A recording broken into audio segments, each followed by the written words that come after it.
Ryan Reynolds here from Mint Mobile with a message for everyone paying big wireless way too much. Please, for the love of everything good in this world, stop. With Mint, you can get premium wireless for just $15 a month. Of course, if you enjoy overpaying, no judgments, but that's weird. Okay, one judgment. Anyway, give it a try at mintmobile.com/switch. Upfront payment of $45 for 3-month plan, equivalent to $15 per month required. Intro rate first 3 months only, then full price plan options available. Taxes and fees extra. See full terms at mintmobile.com. Craving your next action-packed adventure? Audible delivers thrills of every kind on your command, like Project Hail Mary by Andy Weir, where a lone astronaut must save humanity from extinction, narrated with stunning intensity by Ray Porter. From electrifying suspense and daring quests to spine-tingling horror and romance in far-off realms, unleash your adventurous side with gripping titles that'll keep you guessing. Discover exclusive Audible originals, hotly anticipated new releases, and must-listen bestsellers that hook you from the first minute. Because Audible knows there's no greater thrill than the one that speaks to you. Discover what lies beyond the edge of your seat. Start your free 30-day trial at audible.com/WonderyUS. That's audible.com/WonderyUS. Today on The James Altucher Show. Look, you guys, perfect title for your book, Shoveling Shit. Every entrepreneur in the world can relate to it. The CEO called us and says, I just want to let you know, Sequoia has backed out. We have no money to go public. We're going bankrupt, and we have no money to pay your payroll. So that is like the biggest punch in the face of just having to shovel. That's all we had to do. And then I remember a specific call that not only did a family member threaten to sue us, and the family member threatened to kill me. And I'm like, why me? I think every entrepreneur, to some extent, loses family in the process. How do you do anything, right? You do it. I think this is a great point because there are multiple reasons why people start a business, but two of them are you want to make a lot of money and you really believe that you can provide a value that other people are going to be excited about. That was our first date. James, our first date was bacon and milkshakes and pancakes. We were young and didn't put on pounds like we do now. I know. It's like, all right, let's start there. You got Mike, you and I met each other in 2006, in this, I would say the summer of 2006. So it's almost 20 years. We're older now. And you and Kass, and hello, Kass. Hi. Nice to have you on the podcast. We're all 20 years older. So my metabolism has changed. I used to be able to eat everything. When we met, I had like 5 pancakes, bacon, and a milkshake. Never worried about gaining pounds. What do you do now? This isn't your average business podcast, and he's not your average host. This is The James Altucher Show.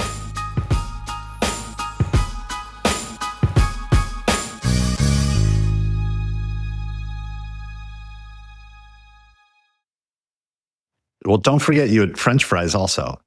How could I forget? You had all of that. And we met at the Red Flame Diner, and I knew you were a character, but I'd never seen an order like this. You started with bacon, then you got a milkshake. I'm like, oh, bacon and milkshake. Then the pancakes. And then you said, oh, can I have a side of fries with that? I was like, man, oh man, this is my kind of guy. What was wrong with me though? Like I could never do that now. I would gain 15 pounds instantly. Yeah, I mean, we're older and we actually need to move and we actually need to eat more protein now. Okay, it's the moving part that I have trouble with. Yeah, I can't eat anything anymore. I could just eat air. That's all I can eat. So look, you guys, perfect title for your book, Shoveling Shit. Every entrepreneur in the world can relate to it, and everybody who wants to be an entrepreneur should understand it. And the subtitle is a love story about the entrepreneur's messy path to success. I've seen you on the ups and downs, over these years. Obviously, I enjoyed the ride with you on Buddy Media, but until reading this book, I didn't even know how intense it was for you. Talk about like early days, either golf.com, which you sold to AOL for $24 million, or Buddy Media, which you sold to Salesforce.com for, I don't know, 600 or 700 some million. What's like an example that stands out if someone says entrepreneurship is about shoveling shit? What's a personal example that stands out? I think the best example is with golf.com. So we started the company in September 98, and by December 99, we were acquired by a Sequoia-backed company in California named chipshot.com. They made custom knockoff clubs, and they thought that our content, our golf content that we syndicated across to, thousands of different sites would be a perfect fit. And this was the height of the internet boom. Our board, investors, everyone said, okay, let's do this. And we did an all-stock deal. In the due diligence, they were going public in the spring, in April of 2000. Obviously, the end of the IPO market was essentially March 30th, 2000. Exactly. And by March, they called us, the CEO called us and says, I just want to let you know, Sequoia has backed out. We have no money to go public. We're going bankrupt, and we have no money to pay your payroll. So that is like the biggest punch in the face of just having to shovel. That's all we had to do. We had to shovel our way out of there. And we did it through transparency with our employees. And then Mike and I and our other co-founder just hit the road and started trying to fundraise. But okay, that's the story. But then there's underneath that, like you casually mentioned in the book, even one family member threatened to sue you, but you blew that off. But the reality is, when people are calling you, threatening to sue, family member or not, or when Don Valentine, the biggest VC in the industry at that time, basically withdraws his funding at the last minute, this is really emotionally painful. Like, did you cry? I think I would have cried. I mean, well, first of all, we didn't blow off the family member trying to sue us. We had to deal with that. And that was probably more painful to me than actually having the rug pulled out from under us with ChipShot, because you just kind of don't understand. You can't compute why someone wouldn't be supporting you. That's family. So that was really, really tough. And I remember going home each day and just being so upset with Mike that this person was doing this. But for the ChipShot thing, my reaction, my true feelings, and I'm being totally honest, I was angry. I was so angry, and I kept replaying it in my brain. Like, what did I miss in due diligence? And obviously hindsight's everything, but now Mike and I talk a lot to entrepreneurs about when they're fundraising, like, pick your head up a little bit to see what's happening in the market. We should have been smarter that things were not going well. But it was so sudden. Like, don't forget, I think it was that first day of April that the NASDAQ fell like 20%. Like, it was very sudden what was happening. Yeah. But there were other signs. Oh, what were the other signs? Mike, I would say we heard other companies that they were no longer going public. We saw other companies' funding stop. And I think we were just a little too naive back then. Yeah, it's not only that we were naive. If we take ourselves back, we were riddled with fear. And I went to journalism school, started a company at journalism school, which was an okay result. Golf.com, when we sold it, was going great. And I was scared that we were losers. I was like, everyone's going to think we're the worst business people ever. We're 23, 24. And the idea that I had to tell everyone that we failed, that we lost this money, I remember the feeling. There was a pit in my stomach. And then I remember a specific call that not only did a family member threaten to sue us, we were on a call and the family member threatened to kill me. And I'm like, why me? Like, why not Kass? Like, she's like kind of responsible as well. And we had so many emotions that were driven. If he said, I need to kill at least one of you, would you have given up Kass as... Let's just say if she had volunteered, I wouldn't have said no. I had worked hard to stay alive. I had like a bad heart. I had like 2 surgeries. It had been a battle just to stay on this earth. Kass missed everything comes just easy. Answer the question, Mike. Answer the question. He wouldn't have said no. Listen, I would have volunteered knowing that Kass would have said no. Let me take this one. I'm like, okay. Chess. He's playing mental chess there. But I agree with you, though, that the family member thing, I'm saying in the book, you kind of dismissed it with one line. Yeah. And then because it wasn't really the point of the story. Yeah. But I think every entrepreneur, to some extent, loses family in the process. I've lost close family members in the entrepreneurial process. It's almost like someone dies and the family can't stick together, because entrepreneurship is a whole life of its own that comes in between things, and money is so emotional. And I think that is extremely painful. And that's just one of the things every single entrepreneur listening to this is going to have to deal with. Yeah. And you have to realize that it's, we didn't know investors. And so we wanted to build this thing before we sold it. The best business is one that you could fund it off of customers. Yeah. And we turned to the family, and it was at a time when the internet wasn't popular. This idea of startups and making money and all this, like it just didn't exist. I think the risk that is in these businesses wasn't fully comprehended by people who made money in real estate and law and real businesses like cash flow. And, what's interesting is you've been on a tear, like how to write a book, how to start a podcast. I've listened to several times because they're like top of mind. How do you do anything, right? You do it. For us, the best thing that came out of golf.com is we just got started. And I would tell any entrepreneur out there, how do you start a business? You start a business, start doing it. Yeah, I think this is really important advice for a lot of reasons. One is, if you tell people, oh, I've got this idea, and they all say, hey, that's a great idea, you should, then you got the same dopamine as if you actually did it. So your brain's now like, oh, well, I need to just watch TV now. I already did it.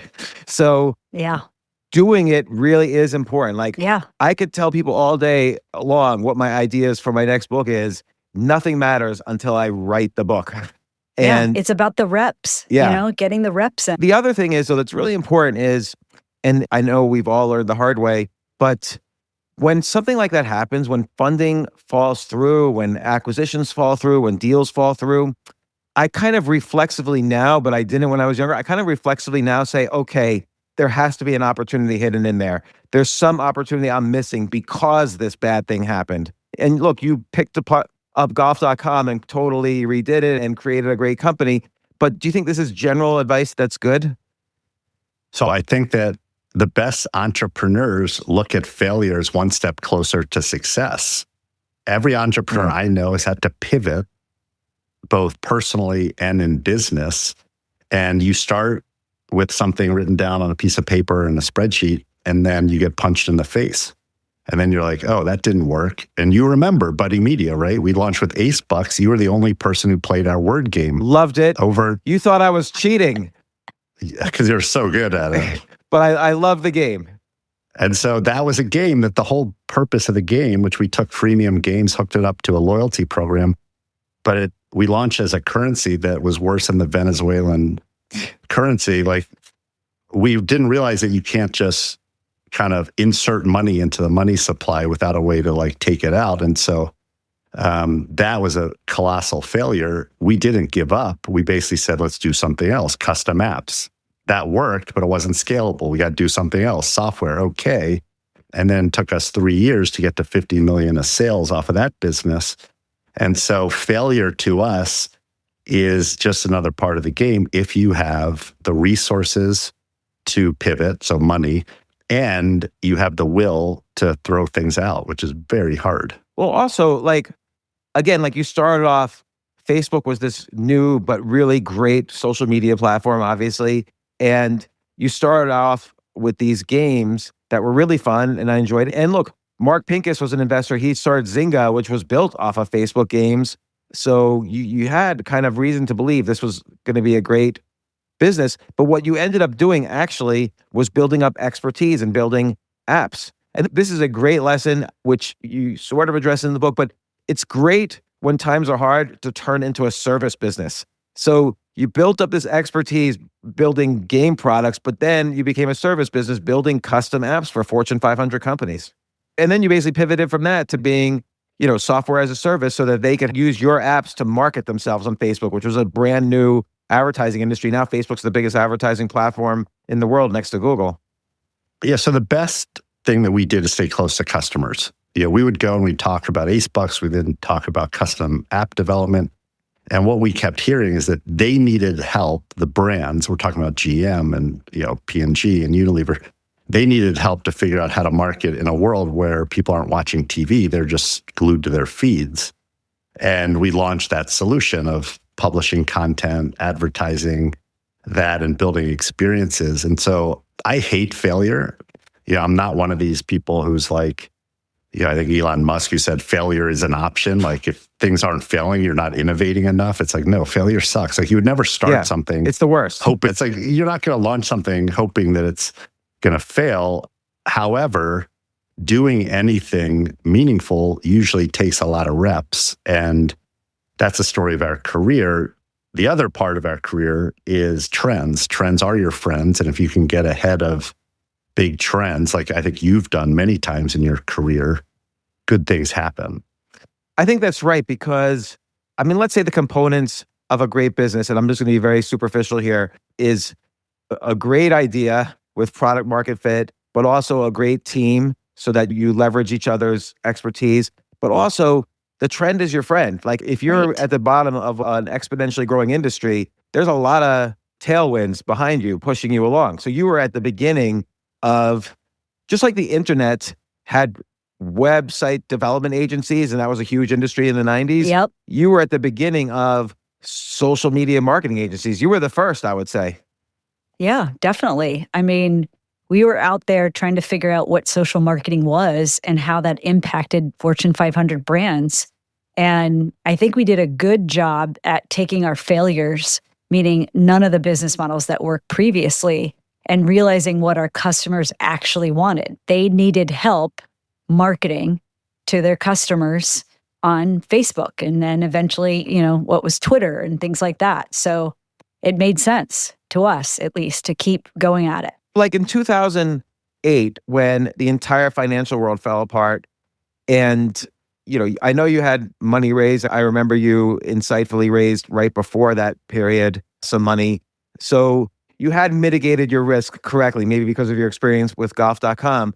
But how did you then realize, okay, this is the pivot. We're going to basically serve these Fortune 500 brands and tell them how to market on Facebook and write software to help them market. Did they have the budgets to market on Facebook? What was your sales process like then? Yeah, so there was no strategy that we could have learned at business school or through like McKinsey.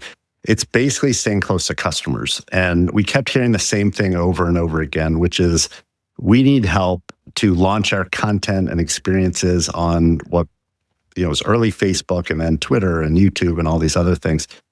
And we just had an open line of communication to say, like, would this be of interest? Would this be of interest? Would this be of interest? And it really was Unilever that broke it wide open. They basically came to us with a problem, which was we have 100 brands that do business in 120 languages all over the world. And we have this global platform that if someone shows up from, Venezuela speaking Spanish, we need a different experience than if they show up speaking French in Paris or English in US or UK. And so we built it for Debbie Weinstein, who's now at Google, but was our client. And we would be in product meetings, be like, what would Debbie think? And then when someone said, I don't know, I literally would pick up the phone and I'd be like, hey, Debbie, do you have a second? She'd say, no. I'm like, well, I need a second. What do you think about this? She's like, yeah, I'd buy that shit. And like that became the business. Too many entrepreneurs are just constipated perfectionists. They sit around waiting for like the perfect product, the perfect time to launch. And that shit don't exist. Like, know what you don't know. And also, I think, let's say you had that call with Debbie Weinstein and she says, yeah, I need this. Let's say at that point you had no money.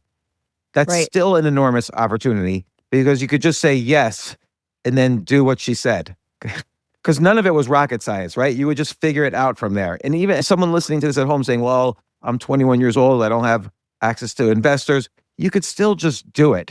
There's nothing that's hard. Unless someone says, oh, okay, I need a rocket ship, you can't do that. But you can do like, oh, okay, I'm going to build a menu so you could pick how you want to advertise on Facebook. Yeah, it comes down to just like we said in the beginning, it's the reps, just jump, just start doing, right? And take that customer feedback like we did from Debbie and then improve the product along the way. Yeah, and again, it's like with golf.com, you had the worst situation possible. Your business fell apart. To essentially, you could have basically walked away from it and nobody would have said that was an unreasonable outcome. But you basically had some asset value there. You rebuilt the business from scratch. I guess you scraped together some money and you were ultimately able to sell for a reasonable $24 million, and of which, because you had all these investors, you say in the book, it's not a secret, your take was $3 million. And then, of course, from there, you leveraged upwards. I think that golf.com is a great story, which is the worst possible thing happened in the worst economy. Like the .com economy did not recover for at least 3 years, I would argue 5 years from that moment. And yet you were able to build up and 5 years later, sell the business. That's right. Yep. And it's also never crossed their mind to quit. Like growing up, I had a Vince Lombardi quote like on my wall, which is winners never quit and quitters never win. And I just thought he was a cool coach. I didn't know how like apropos that was for the life of an entrepreneur. And if your first thought is we got to quit, like really tune into that, because maybe what you're doing is too small of a market, or in your gut, you really don't have anything. But if you really believe in what you're doing, it's always too early to quit. I think this is a great point, because there are multiple reasons why people start a business, but two of them are you want to make a lot of money and you really believe that you can provide a value that other people are going to be excited about. And if it's the latter, like you just want to make a lot of money, you actually don't know when to quit or not. Yeah. Because you need religion to, I think, not quit when things are going down. Like you said, if let's say you build a website, let's say you built a social media dating website. I'm just making this up back in those days, and nobody was going to it. You probably should quit unless you really believe in what's happening. Like if there's no users, maybe you made something bad, but you just won't know. You probably should quit. Like in that case, Vince Lombardi's wrong, right? Well, I think there's a lot wrong about that, but it's a mentality that is right. And when I say a lot wrong with that, there are times when you should not raise money. Right. There are times when you should not invest your time. As a young entrepreneur who had no money, our most valuable asset was time. And that's what a lot of your listeners, their most valuable asset, they may not have hundreds of millions of dollars, but they have hundreds of millions of minutes, right? And so don't waste that time doing stuff that's not going to produce the life you want. And at the same time, like there's this culture that we have that like quit while you're ahead, which we just believe that once you get ahead, that's when you step on the gas. Like that's not when you quit. That's when you step on the neck of competition, and that's when the fun starts.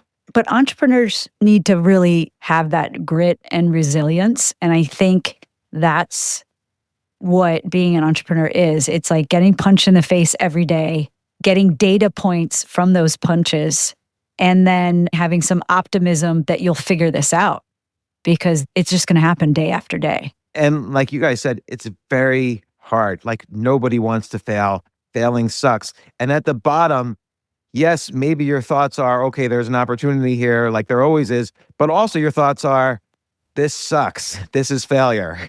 You have both feelings at the same time. I did not want to lose. Like I looked at everything as winning and losing because, I was a trained athlete, and I could not believe that I was going to get a big L, but not from me. It wasn't like, I'm okay if I lose the match. But the fact that Chip Shot had pulled that out and they weren't honest with us, that really, really bummed me out. Take a quick break. If you like this episode, I'd really, really appreciate it. It would mean so much to me. Please share it with your friends and subscribe to the podcast. Email me at altucher@gmail.com and tell me why you subscribed. Thanks.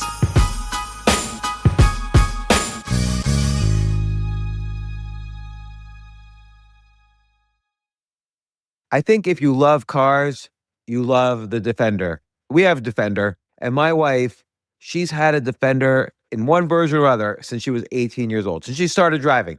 And our kids even learned how to drive on a Defender. They learned how to drive on the desert in Kuwait because not only is Defender, of course, great highway driving, but you could drive it. It's great for off-roading. You could drive it on the desert. And that was the place where my kids learned how to drive a car. That's why the Defender is a vehicle that's basically adapted for the city, but also for beyond. The Defender 90 is the original two-door Defender body design. It's a smaller silhouette, but fits for journeys of all size. There's 3D surround cameras with clear sight ground view, so it lets you see underneath the vehicle and anticipate obstacles and rough terrain. Again, for the urban city and beyond. There's a next-gen Pivi Pro infotainment system, which of course is great for 3 kids driving in the back seat, and intuitive driver displays that are customizable to your journey. So design your Defender 90 at LandRoverUSA.com. Visit LandRoverUSA.com to learn more about the Defender 90. Explore the Defender 90 at LandRoverUSA.com.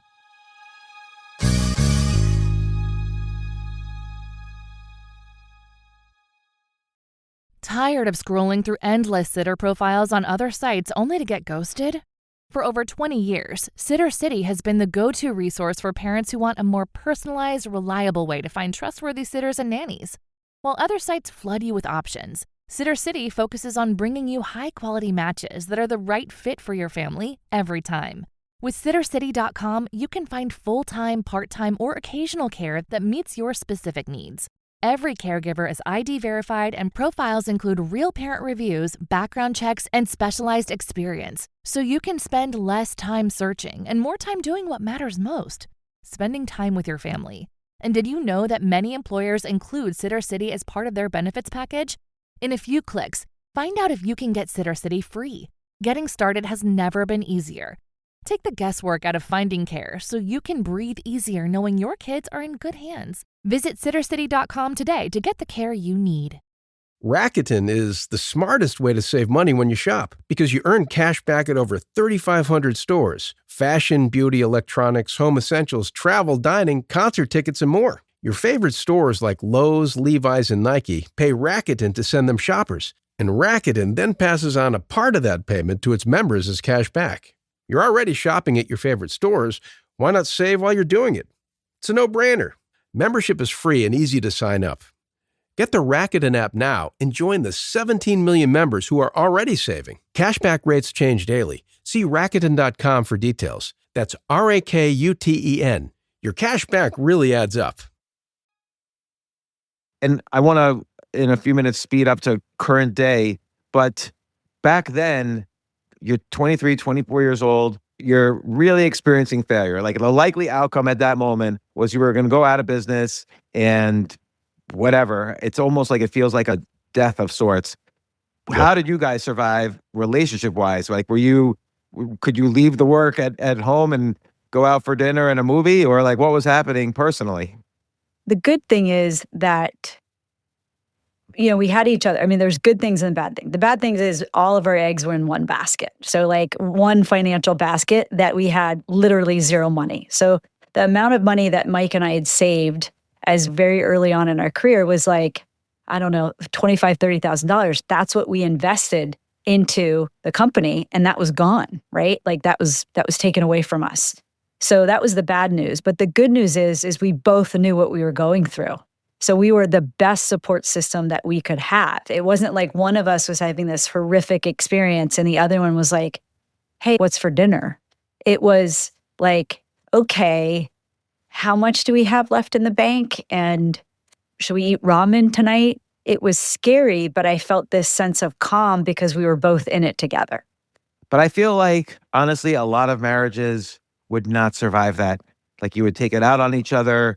You would cut your losses in every way and just start from fresh, or you just wouldn't be able to get along anymore. You'd be scared. One person would say, look, Mike, you should get a job. The other person would be like, no, we got to start this business and move to a smaller apartment. Like these are real critical things. I mean, so it wasn't easy because we started golf.com when we were dating. I would not recommend that, although it's not impossible. But hey, you want to go out on a date and then like less than a year later, like let's start a company together. We got married in October of 99, right before everything fell apart.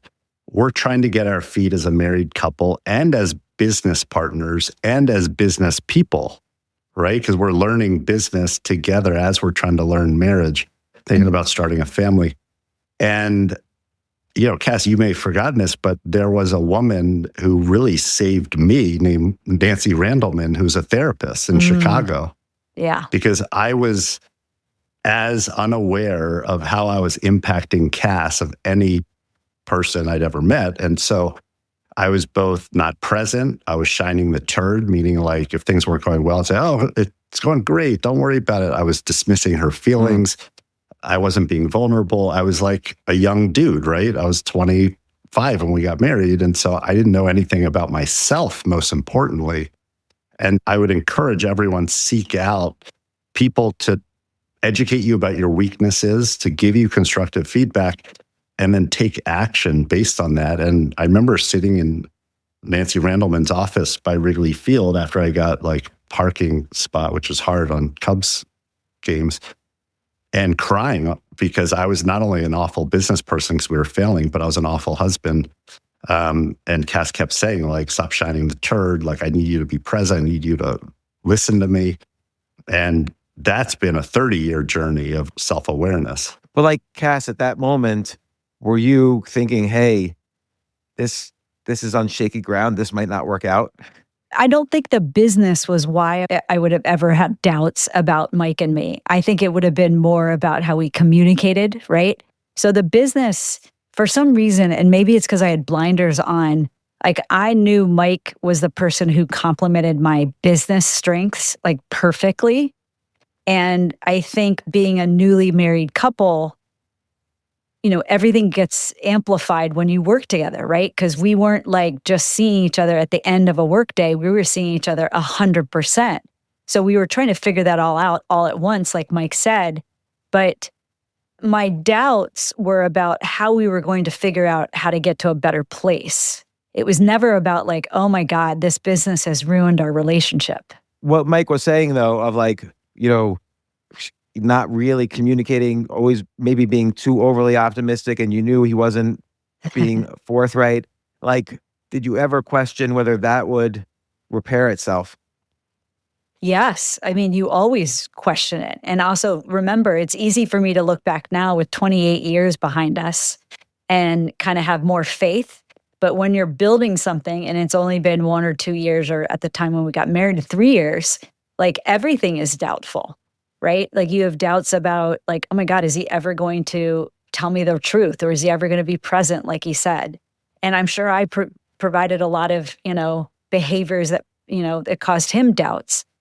I don't think back then my doubts were as big as everybody might think they should be. I don't know why, but I think that the bond that we had created over the 3 years of dating and then getting married strengthened us.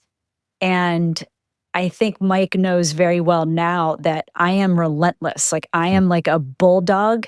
And when I know that he can improve on something, I want him to improve. And so I think that's how I treat myself. And so I don't think I ever looked at like, oh my God, this marriage is not going to work. I'm going to be like, I'm going to run him into the ground if he doesn't listen to me, because I know he can get there. And were there any points during this time that you had fun, like go out to a movie, go out to a party, and just go dancing?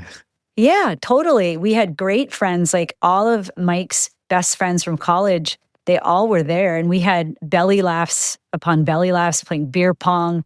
We would go to shows. That's when I actually liked music back then. Seth was doing Improv Olympic at the time and waiting tables. So Seth Meyers, I was living with when I met Kass. We graduated Northwestern together. He's godfather of our daughter. Yeah, I didn't know that until I read the book. Yeah, and so he was working at the Twisted Lizard, which was an epic Mexican joint. So good. In Lincoln Park, which we loved. And we would then go see him on Monday nights at Improv Olympic doing, his improv stuff. He wasn't at the time good enough for Second City, so he got rejected. Don't forget, he had a one-man show. And so we did have some fun. That fun was replaced by kids a few years later, because you can't really like do these companies and parent and go out every night. But what's interesting is at the time, when you're in any relationship, you don't have the confidence. And so although right now Kass says that she never doubted some of this stuff, to me, my experience was if I don't get this together, I'm going to lose like the love of my life and the best business partner I could ever ask for. And I couldn't help myself like a lot of guys. And, so it felt very existential to me. Like if I don't get myself help and figure this out, like, fast forward, and I don't think there's much I can do. Kass is like she's pot committed, right? Like we're getting serious 30 years later. And so we've settled into a nice system of communication and trust and fun. And, we not only love each other, but we like each other. Like we're going to be empty nesters in the fall, and we're so excited about free time together. Yeah. But the early days, it was not easy. And I think a lot of entrepreneurs that we're talking to felt the same way. By the way, I think the reason I dive into a lot of this stuff is I don't think people realize how critically important this is for success. I mean, of course, there are a lot of successful people who have divorces and multiple dramas in their lives and so on. But like, take when you sold golf.com and you guys personally made $3 million. $3 million in New York City and being entrepreneurs, people think that's easy street, but it's not. Like, particularly if you're going to now reinvest that $3 million into starting a new business, you kind of have to, if you get a divorce, your money's gone, first off. Right. And you're starting from scratch. Like it's over. Well, don't forget taxes. Taxes took half of that. Right. Taxes, legal, kids. You kind of have to know how to like leverage that initial dollars into future success, which is, of course, you did take risks. I mean, you started off buying, the Ace Bucks brand and games and you took risk and so on. I just point this out as this is a very important part. Everyone has a different story with this, but your story is very inspirational on the marriage side. I want to ask, there's one kind of anecdote you talk about in the book, which I thought was fascinating. Zoom, S-U-M-E, a company you weren't involved in, but they basically were like, I don't know, like a mobile food truck for pizza, something like that. And they raised $500 million. Yeah. So, this is a chapter that we're talking about kind of different ways to approach markets. And we believe in very large markets and giving customers what they want. People were surprised we did Liquid Death. Well, there's the building block of life. And, I wanted to ask you about it. Liquid Death is like the best company on the planet. So put a fork in that for a second because I want to ask you about that. Put a fork in that. But Zoom, tell me. Yeah, and so we love pizza. Who doesn't love pizza? But we also love it as a business. You have companies that you can launch a pizza place for about $250,000 in New York City. If you are just moderately successful, average pizza, you'll do $1 million of revenue at 30% margins. So you're basically making your money back in year one. And if you market, and we have an idea to market, we're going to open up pizza places. Kass hasn't agreed to it, but we are going to do it. You can then do, hey, your first pizza party for your office is free on us, right? Because a pizza doesn't cost anything. Now, if you want to approach the pizza space, there are a lot of ways to do it. Open up a pizza parlor, right? It's what we're going to do. Number two is you could provide picks and shovels to pizza places. That's what our friend Altucher, who started a company called Slice, does. And he sells a lot of picks and shovels to independent pizza makers to help them compete with Domino's and all the delivery guys. What's the picks and shovels in the pizza business? You need boxes. You need a point of sale system. You need ingredients. You need all this stuff which they provide, bulk buying for and make it easy. The most important thing they do is they will provide your delivery services. Because if you're a mom and pop pizza shop, you may not want to go to eBay and buy a truck and deliver pizza. You are better off working with Seamless and all of the different sites and tap into their distribution, and Slice helps you optimize all of that, right? So, and he's built a very big business. He's well on his way to becoming a billionaire. We love Altucher. We think he's one of the great entrepreneurs, not only here, but where he was born in Macedonia.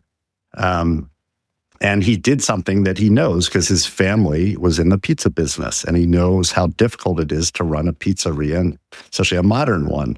The third way to compete in pizza is you create a new product and try to change behavior. So this company, what we're talking about, Zoom, they raised $500 million. So it's $500 million to create a truck that the pizza would cook on the way to your house. So when you got it, it was fresher. Okay. They couldn't figure out how to get the pizza to not slide out of the oven when they drove. And literally, they should have just put $500 million into a pizza oven and then moved on, right? lost every cent in this stupid fucking company. So if you can attack a market with a product and service that makes sense, and it's a big market, you can create a business. You don't need to reinvent the world. And that's what that section is about. I love this concept of there's multiple ways to slice a trend, say. So with pizza, you could start a pizza parlor. By the way, you could take a more financial engineering point of view. You can do a roll-up of pizza parlors. You could buy a bunch of pizza parlors in a category or across the country or whatever, and then get synergies that way and go public and so on, kind of like a Papa John's did. Or you could do this picks and shovels, whether it's software or, hey, we're basically pizza company in a box. Like you started a pizza place, we'll just handle all your stuff. Just sign up for us. It's a subscription. We'll get you boxes, sauces, software, the whole thing. And then the new product idea is hard. What I will give the Zoom, and it's spelled Z-U-M-E, what I'll give them credit for is they raised $500 million. And so this reminds me also of April 2000. So at that time, I had just raised $30 million for a company that made wireless software apps. So we were a little ahead of our time. We were talking to everybody about going public, but then of course, like you guys, the IPO market fell apart. And my big regret, I still had $30 million cash in the bank. I should have just bought a chain of gas stations and just been profitable until this internet thing came back, because I knew it would. And I think people lose track of the fact that money has value. That if you raise it so easily, it doesn't mean it doesn't have value. Like you should always respect the money, you should respect profits, you should respect, services that provide value. And you don't necessarily need to respect what you told investors if you think you have a better idea to stay in business. Like, i.e., buying a chain of gas stations would have worked out better than what would have happened ultimately to me in that business. Well, we basically are sharing that idea in the book. And so we, these cheat codes that we put together, over 50, it's not for venture capital businesses. This is for companies that are pizzerias, salons, service businesses. And it's back to basics. It's, how do you pick a co-founder? How do you create company culture? How do you moneyball people in the right position? Yeah. Yeah. And so I like the Moneyball chapter, which is basically, it's kind of like what John Doerr says, measure what matters. You have to measure, as boring as it is, you have to measure your financial metrics to know where you should double down, where you should back off, where you need to hire, where you need to fire, where you need to get customers and so on, which is basically what you did throughout the business of Buddy Media. That's right. We were in an event today and Mike and I shared that one of the great little cheat codes is every time you raise money, lay off people. It's a perfect time to lay off people. It's a time to figure out how to reorganize your life and make sure that everyone there matters as you move forward. It's not the time to sit and within seconds hire people. First, see if everyone's doing their job. How do you fire people? I have a hard time doing that. You have to be really direct, James. You have to start off and just say, the one phrase that I always say is, unfortunately, today will be your last day. Just get that out. You have to be kind and you have to have empathy. And if you really want to be a good leader and a good person, you have to then teach them what they failed to do. You have to be willing to have an uncomfortable conversation. They might be upset, angry, tears, and really help them for their next job. What if they keep arguing with you? Like, what if they say, no, but I did that, but no, I'm willing to do that. Like, give me one more chance. I can call people back faster. Thank you so much. I appreciate what you're saying, but today will be your last day. Yeah. And I see you're the one doing this. Mike can't do this. Mike's not doing it. I did it once. And the guy I went to fire got a raise and a bigger title because he did what you just said, James, and he made a very convincing argument. I know. It's hard. Basically, if you're a salesperson, you can be easily sold. And I'm like a salesperson at heart, and I'm easily sold. So you have to know this about yourself. Like when I'm looking at a deal, for instance, I'll go into the deal with a friend of mine, and I already know I'm not going to like this deal. I will tell my friend, they're going to convince me to invest money in this deal. After the meeting, you have to tell me what I just said, because I'm going to forget it. And that technique has worked for me. Has saved me money.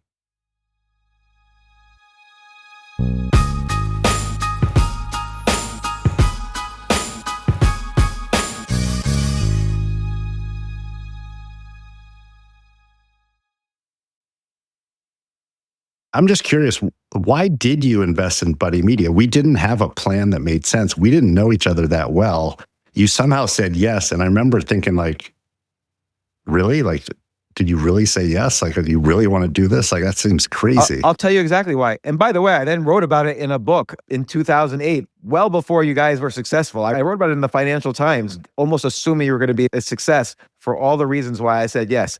For one thing, when we met that first time, you wanted to give me advice or even be the CEO of a company I had just started called Stock Picker. And you gave me all these ideas, and I've told you the story, but you gave me all these ideas, and I stole every single one of them without, of course, hiring you as CEO, or I didn't need to take any investment or anything. And you were cool with it, and all the ideas were great. They all worked. And the other thing is, I loved the concept of gaming on Facebook.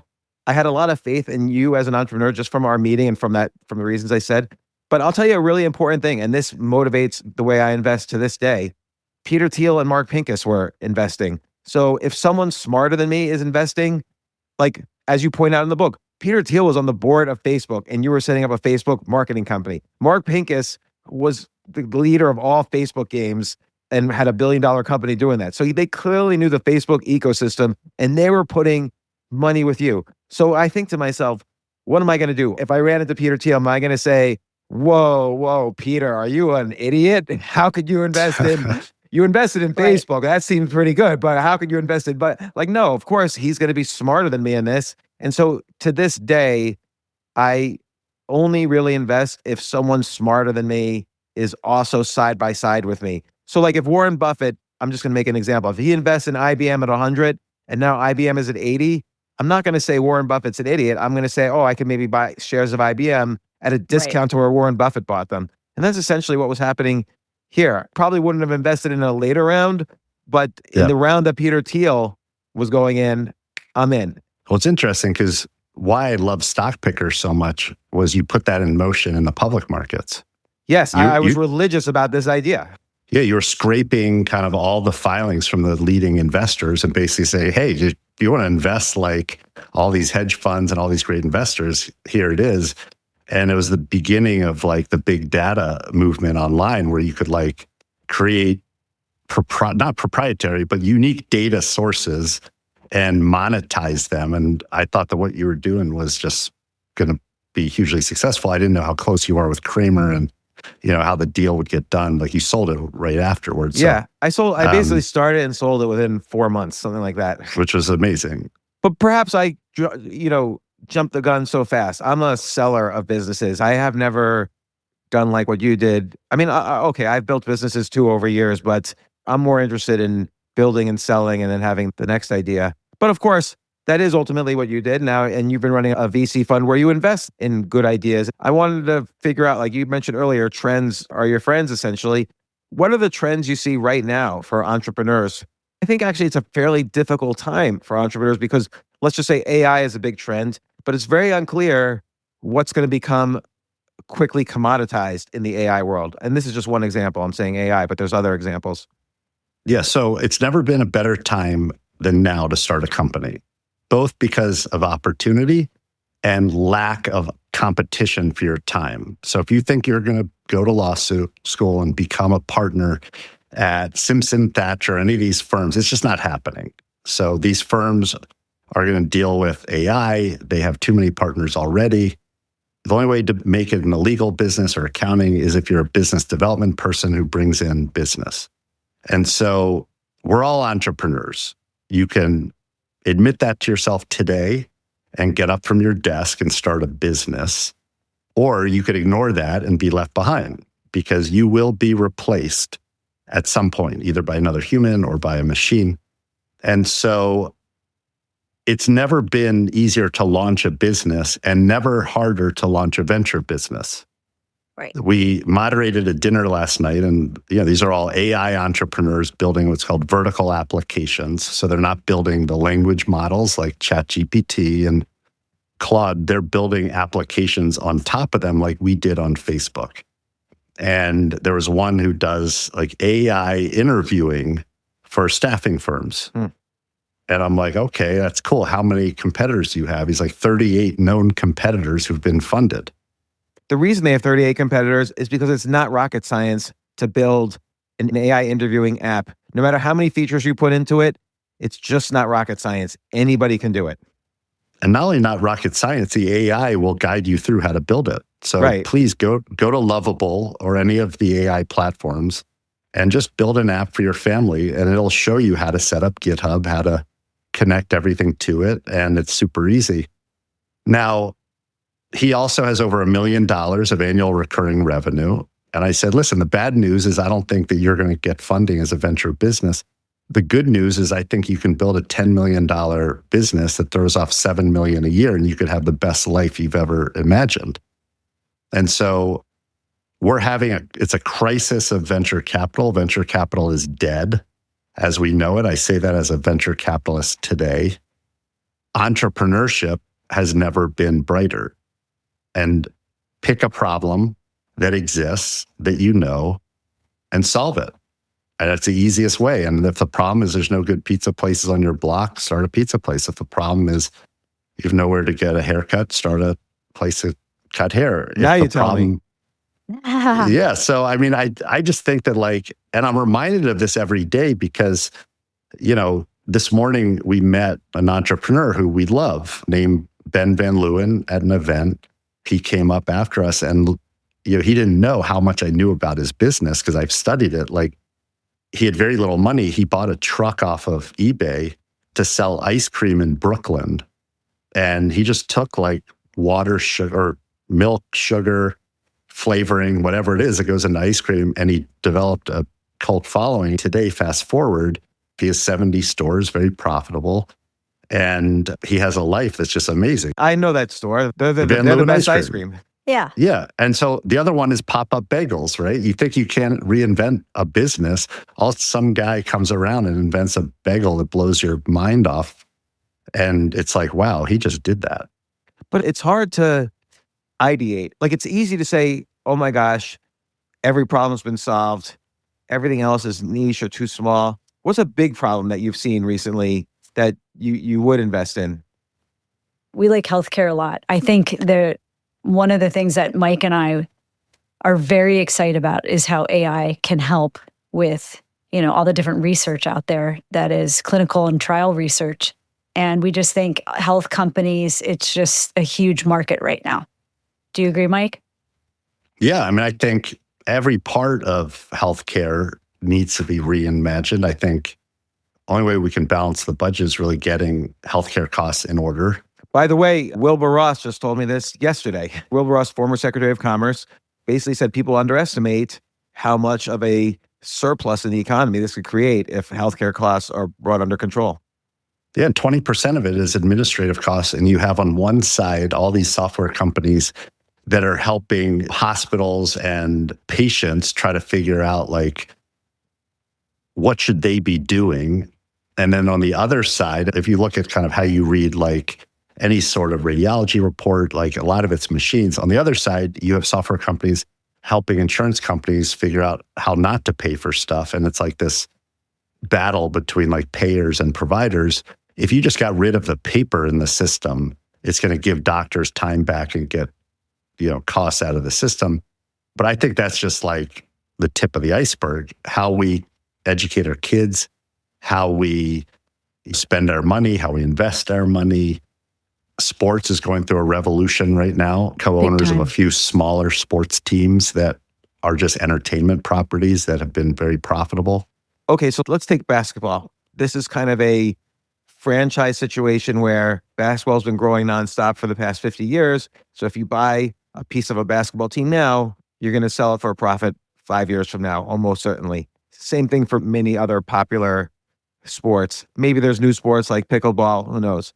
But that's out of the reach of the average person. So let's just brainstorm. So solving a problem, what about fractionalizing sports team ownership? And is that something that's possible? Yes, it's happening. There's a company called Commonwealth that basically started as a crypto company, and you buy shares in different properties. They've now won a Kentucky Derby with their horse. So thousands of people own a part of this horse. And 2 years ago, they won the Derby. Now, that's now going to go to funding golfers and tennis players who need money to practice. And I imagine it's going to be fractional ownership of teams, but the vast majority of teams are not the major kind of NFL, NBA, MLB teams. A lot of the entertainment properties in sports are minor league baseball. We own a pickleball team with Gary Vaynerchuk. We own a high stakes par 3 golf team that competes for big money under the lights, just par 3. We just won in a tournament too, by the way. And that was a That's great. 6-figure acquisition, right? And now they're getting TV deals and people like the format. They had concerts at night and it's a party atmosphere. It's entertainment. And okay, so what else? I agree with that on sports and with your perspective on AI. Like, what else are you guys We love the pet space. Really? Pets are the new kids. I'm all in on my pets. I love That's them. good. They're my favorite children. And we love the pet space. I think there's a lot of noise in it right now, but I think people spend enormous amounts of money on their pets. So we love it. Yeah. And one of the, like, when you look at the pet space, I'm not talking about just doing like products, but like, you know, I've always wanted to launch like an AI pet psychic, like upload a photo or video of your pet, get an instant reading of like the pet, their energy, their thoughts, their future, and just charge like $10 per reading, right? That's like really funny. that's like You should try it, by the way. That would take literally one day believe me. to create. Believe me, as soon as this book is done, I'm going to be launching a business every day. But I had another business, you know, what was it called? Mama Money Back, which is like you just hire detail savvy moms who use AI and the phone to fight for health Insurance, claim money yeah. you're owed. That's a great idea. Mike's been watching me over the last 30 years fight the insurance companies on claims. And it doesn't matter what insurance carrier it is. I know all of the codes and I know what they're going to do and I know how they pass you off and I know that whole process.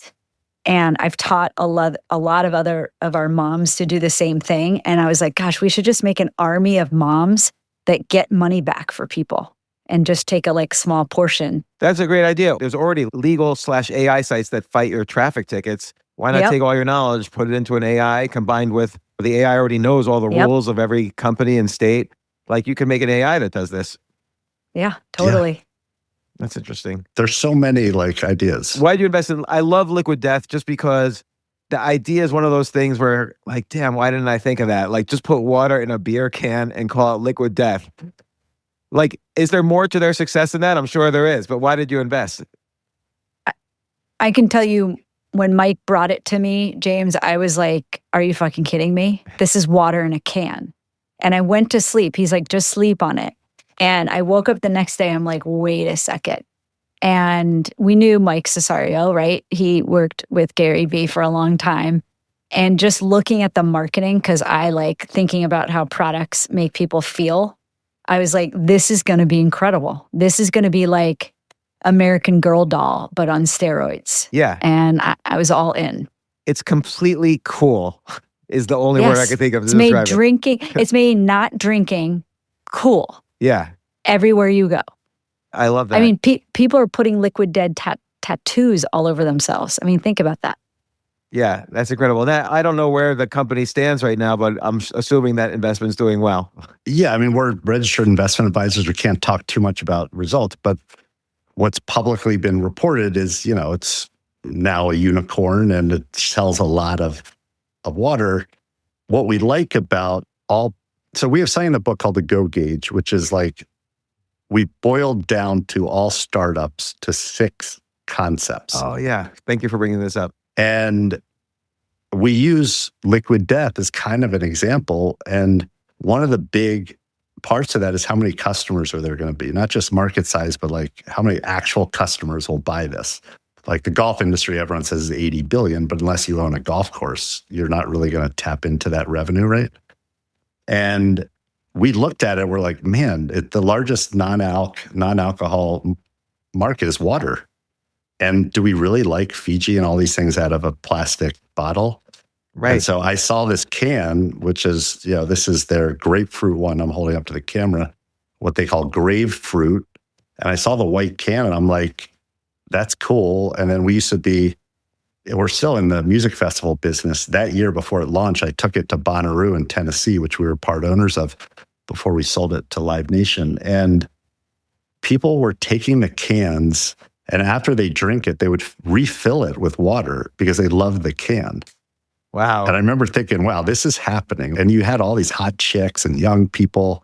And I was just like, man, oh man, this is cool. So walk me through the go gauge about when is a business a good idea? And you could use Liquid Death. You could use other example. Like what are the 6 things and how do you check the box? And you have to check the box on all of them. I mean, we think it's better if you do, but I think a lot of businesses don't necessarily see all of them at the beginning. But it's very simple. It's what's the product? You need to be able to say like what it is in a second. And so for Liquid Death, it was, a health product, water, marketed like a product that's bad for you, that is trying to get plastic out of the ocean. So it was on a mission. It's in an aluminum can. Then it's, why is it different? So, okay, like it's got to be different to be like a business. And so for Liquid Death, it was kind of how it marketed and how it made people feel much different than Fiji and the other ones. People don't get like Fiji tattoos. We thought this was a brand that people would love. And then it's the customer, and we love the wellness space. And so the third one is like, how many customers are there? And this is, first of all, water is a $60 billion a year market. You have, beer drinking at an all-time low. You have wellness picking up. We thought this was just a great wellness product. Then it comes down to sales and marketing, which is the number 4, which is just how are people going to find out about it. Liquid Death was started by a creative director, Mike Cesario, who worked at Netflix and VaynerMedia. And his whole thing was, I want to do stuff that my customers at the agency wouldn't let me do. And stuff like, he started a country club that only way to get in is you sold your soul to the company, right? Someone commented online that this stuff tastes worse than back sweat. He went out and hired a comedian named Fat Zach and had people lick Zach's back after the sauna and compare it to a sip of Liquid Death. And 10 out of 10 Americans thought that Liquid Death tasted better than Zach's back sweat. It's brilliant marketing. What was obviously this idea rests completely, at least initially, on marketing. What was his initial marketing that you think set it on fire or convinced you that this marketing will work? I mean, the thing that got me is he had a can, and on the can it said something like, inside this can is a proprietary technology that when you drink it, it reaches down your throat, it grabs thirst, and it strangles it to death.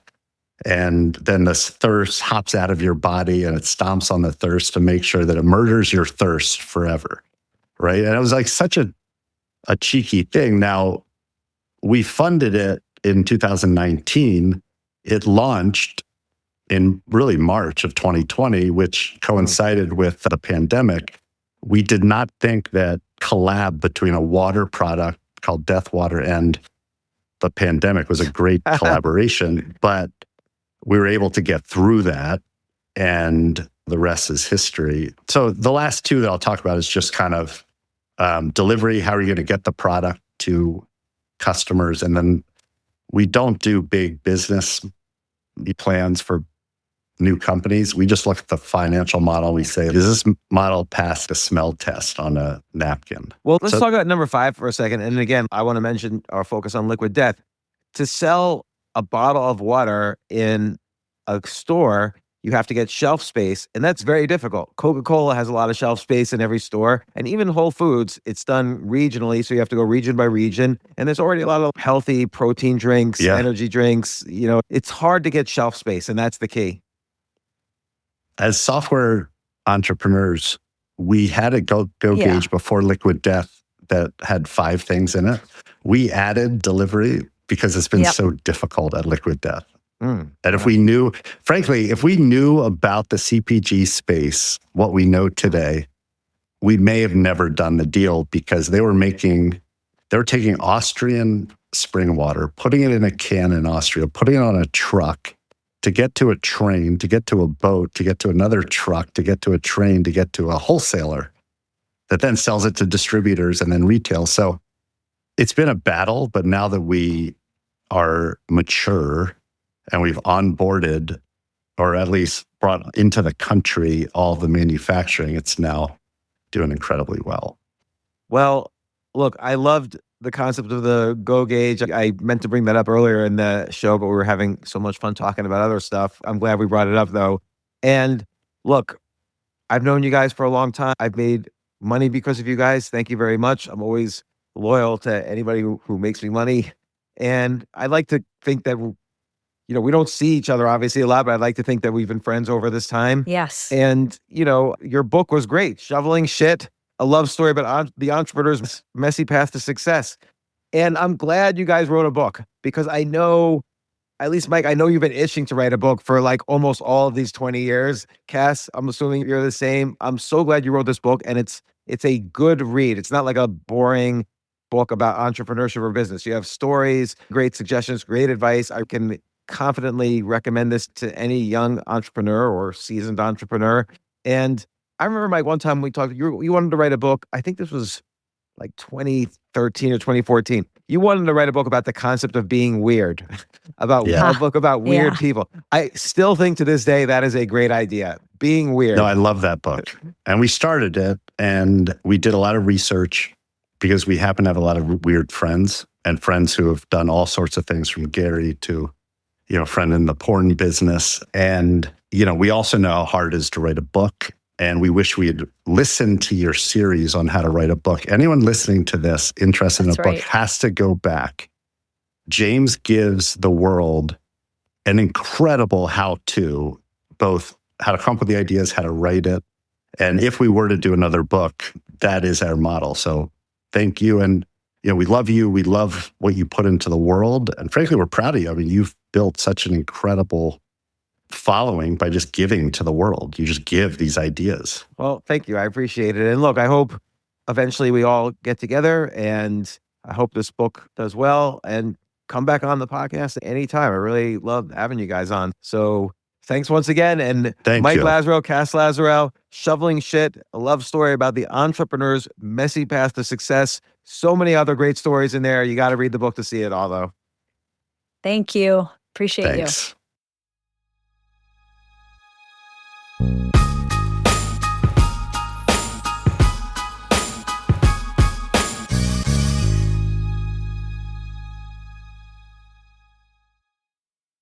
This summer, Pluto TV is exploding with thousands of free movies. Summer of Cinema is here.